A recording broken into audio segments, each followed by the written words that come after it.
Welcome to my channel joy of life.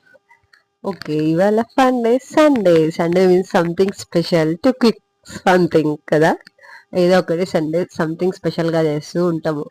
ఎందుకంటే ఆ రోజు అందరూ హాలిడే ఇంట్లోనే ఉంటారు. కానీ ఇంకా మనం 45 days మన కిడ్స్ ఇంట్లోనే వాళ్ళ అల్లరితో ఎంజాయ్ చేయాల్సింది. ఇవాళ నేను చేసే కర్రీ వచ్చేసి ఎండు రొయ్యలు కర్రీ. ఇది సేమ్ టొమాటో బంగాళదుంప లాగే ఉంటుంది. కొంచెం లిటిల్ బిట్ చేంజెస్ చేసుకోవాలన్నమాట. రొయ్యలు 250 grams రొయ్యలకి చేశాను నేను. ఇదంతా 250 grams ఒక 2 onions, 3 green chilies and 5 tomatoes and ఒక నిమ్మకాయ సైజ్ అంత చింతపండుని కర్రీ స్టార్ట్ చేస్తాం. నానబెడితే చాలు. 2 tablespoons చింతపండు గుజ్జును యాడ్ చేశాను అనమాట. ఇందులో రొయ్యలు కూడా టొమాటోస్ వేసినప్పుడు అప్పుడు శుభ్రంగా ఒక 3-4 సార్లు మనం క్లీన్ చేసేసుకొని ఇందులో వేస్తే నీళ్ళలో పెడితే నానిపోతాయి అనమాట. ఉప్పు, కారం, పసుపు సేమ్ ఇంకా అది ఎట్లా చేస్తారో అట్లనే ఉంటుంది.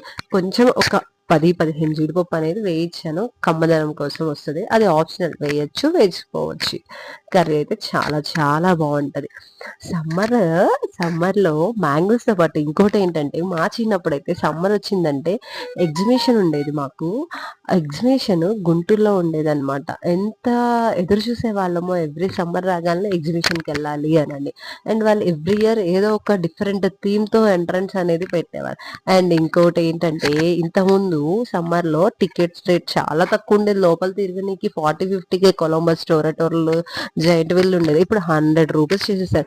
ఎగ్జిబిషన్ కి వెళ్తే అబ్బా డిఫరెంట్ డిఫరెంట్ క్లిప్స్ ఉంటాయి, హ్యాండ్ బ్యాగ్స్, చెప్పులు, వెరైటీ టైప్ పెన్సిల్స్, ఇవన్నీ కొనుక్కోవాలనిపిస్తా ఉండేది అనమాట సమ్మర్ లో. అదొక బ్యాండ్ మళ్ళీ పేరెంట్స్ కి. ఇంకోటి ఏంటంటే అక్కడ మంచూరియా, చాట్, పానీపూరి, పెద్దది పాపడ్, ఇవన్నీ ఉంటాయి కదా. సిమ్లా మిర్చి బజ్జీ కూడా ఉంటది అక్కడ. ఈ ఈ ఫుడ్స్ ఏంటంటే కొన్ని ఇయర్స్ బ్యాక్ మా చిన్నప్పుడు స్కూల్ టైంలో ఆ ఎగ్జిబిషన్స్ లో అండ్ కొన్ని ప్లేసెస్ లోనే కనపడేవి. ఇప్పుడు చూడండి, మనం ఎక్కడ చూసినా ఎటు చూసినా లైన్ కి ఒక పానీపూరి బండి, మంచూరియా బండి వచ్చేసాయి. అట్లానే ప్రతి బండి దగ్గర జనాలు కూడా ఉంటున్నారు. తినచ్చు, ఏం కాదు అవుట్ సైడ్ ఫుడ్, కానీ ఓవర్ గా తినకూడదు. మంత్లీ వన్స్ అయితే ఇప్పుడున్న రోజులు బట్టి ఇప్పుడు అంతా పొల్యూటెడ్ అయిపోయింది కదా. ఏం తిన్నా జాగ్రత్తగా చూసుకొని తినాలన్నమాట. ఇంక ఈ సమ్మర్ లో ఏం చేస్తున్నారు అందరూ? ఈవినింగ్ రంగానే కూల్ గా చల్లగా మిల్క్ షేక్స్ తాగుతున్నారా హాయిగా. మ్యాంగో జ్యూస్లు, కర్బూజా, వాటర్ మెలన్, వీటి వల్ల బాడీ చాలా సమ్మర్ కి కంట్రోల్లో హాయిగా అనిపిస్తుంది.